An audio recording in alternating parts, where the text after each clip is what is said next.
Halo sahabat jurnal video, pernah kebayang nggak sih di tengah bencana alam yang makin hari makin sering terjadi, gimana caranya kita bisa melindungi kota-kota tempat kita tinggal? Lihat angka ini, 6,9 miliar euro. Ini bukan anggaran belanja negara loh.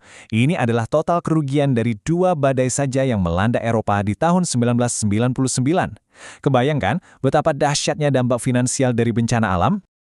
Nah, dengan adanya perubahan iklim yang bikin cuaca ekstrim jadi makin sering dan makin parah, pertanyaan ini jadi relevan banget. Dan, terus terang, cukup mendesak buat kita jawab bersama. Ternyata, dalam menghadapi ancaman ini, ada dua cara berpikir yang sangat berbeda. Ada yang nunggu kejadian dulu baru bertindak, ada juga yang berusaha mencegah dari awal. Yuk kita lihat bedanya.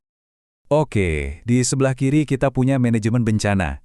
Ini cara lama yang sifatnya reaktif atau ex post. Artinya, kita nunggu bencana terjadi, baru deh sibuk beres-beres, hitung kerugian, dan keluar biaya. Nah, di sebelah kanan ada cara baru, manajemen risiko bencana. Ini pendekatannya proaktif atau ex ante.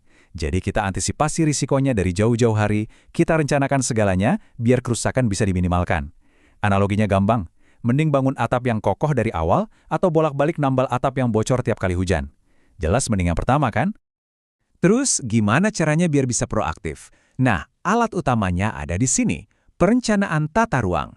Ini bukan cuma soal gambar peta ya, ini adalah proses bersama antara pemerintah dan masyarakat untuk menentuin arah pembangunan kota kita, biar lebih aman dan tangguh di masa depan. Oke, jadi perencanaan yang bagus itu seperti apa sih? Nah, penelitian ini ngasih kita semacam cetak biru atau panduan soal langkah-langkah kunci yang bisa diterapkan. Ada 3 langkah utama. Pertama, pemetaan cerdas. Artinya, kita nggak cuma lihat data banjir dari tahun-tahun sebelumnya, tapi juga pakai proyeksi dan skenario masa depan untuk memetakan resiko. Kedua, partisipasi publik. Ini penting banget. Warga lokal harus dilibatkan lewat dialog resiko, biar solusinya benar-benar sesuai kebutuhan. Dan ketiga, kerjasama lintas batas. Kenapa? Karena bencana alam itu nggak kenal batas kota atau bahkan negara, jadi kolaborasi itu wajib hukumnya. Dan kesimpulan tadi itu nggak asal-asalan loh. Para peneliti ini pakai metode yang sangat teliti.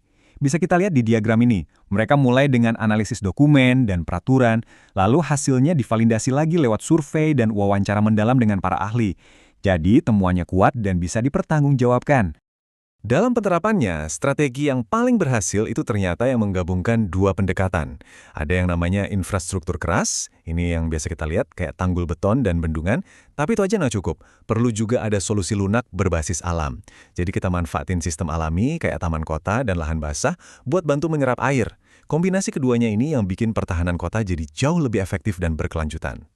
Mungkin ada yang bertanya, emang semua perencanaan ini sepadan sama biayanya? Nah, jawabannya tegas, iya, sangat sepadan, dan datanya membuktikan itu. Kita ambil contoh nyata dari Dresden di Jerman. Lihat grafik ini. Tahun 2002, mereka kena banjir parah, kerugiannya sampai 1,8 miliar euro. Setelah itu, mereka langsung investasi besar-besaran di sistem pencegahan. Hasilnya, waktu banjir dengan skala serupa datang lagi di 2010 dan 2013, kerugiannya turun drastis. Ini bukti nyata kalau mencegah itu jauh lebih murah daripada memperbaiki. Dan cerita sukses ini bukan cuma di Jerman, di Perancis juga sama. Setelah mereka menerapkan langkah-langkah pencegahan baru, kerugian akibat badai di tahun 2010 itu kurang dari sepertiga kerugian akibat badai serupa di tahun 1999. Luar biasa kan? Jadi, pada akhirnya, ini bukan cuma soal menghemat uang. Ini tentang hal yang jauh lebih penting, menyelamatkan nyawa dan membangun komunitas yang lebih kuat dan aman untuk masa depan kita semua. Oke, mari kita rangkum poin-poin kuncinya.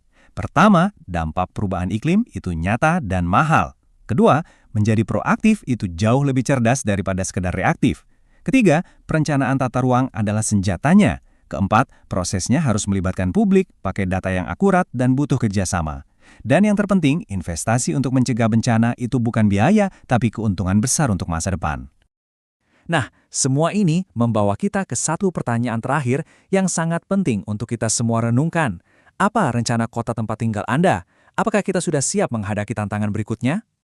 Kalau kamu suka konten ini, jangan lupa subscribe, like, dan komen. Terima kasih sudah menonton.